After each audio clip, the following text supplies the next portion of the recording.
राहुल गांधींनीच काँग्रेस मजबूत केली ना. नरेंद्र मोदी जर कोणाला घाबरत असेल या देशात तर राहुल गांधींना घाबरत. लक्षात घ्या.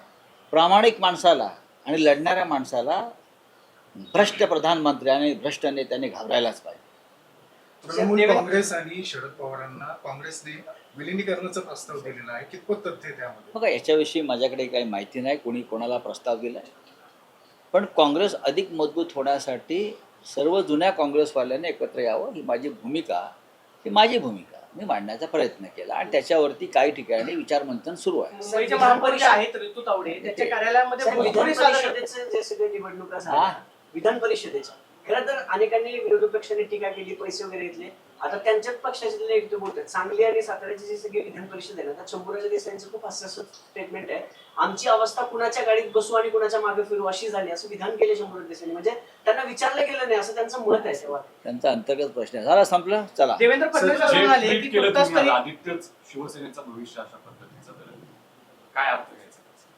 आज आदित्यजींचा वाढदिवस पण आहे, त्यांना काय शुभेच्छा आज असेल? सन्माननीय आमचे पक्षाचे तरुण नेते, त्याच्यात मी उल्लेख केला प्रिय आदित्य, कारण आम्ही लहानपणापासून त्याच्या जन्मापासून आदित्यला पाहतोय, संवाद साधतोय.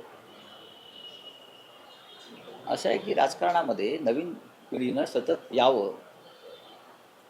जेव्हा इंदुहृदय सम्राटाने आम्हाला राजकारणामध्ये आणलं तेव्हा आम्ही खूप तरुण होतो. आम्हाला असं काही स्वप्ने पडलं नव्हतं आम्ही आमदार होऊ, खासदार होऊ, नेते होऊ. पण शिवसेना या 4 अक्षरामुळे, बाळासाहेब ठाकरेंमुळे आम्ही इथपर्यंत आलो, राष्ट्रीय स्तरावर काम केलं. या पक्षाचं काम आम्ही अजून किती काळ पुढे नेणार. तरुण पिढी आहे.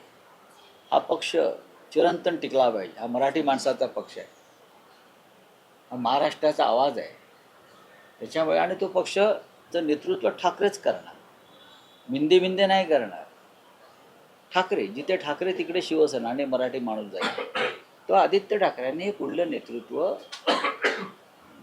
करून हे राज्य आणि हा पक्ष त्यांनी पुढे नेला पाहिजे. ह्या माझ्या त्यांना शुभेच्छा आहेत आणि त्या तरुण नेत्यामध्ये तेवढी क्षमता आहे हे मला वारंवार दिसतं आणि आम्ही त्यांच्याबरोबर काम करू.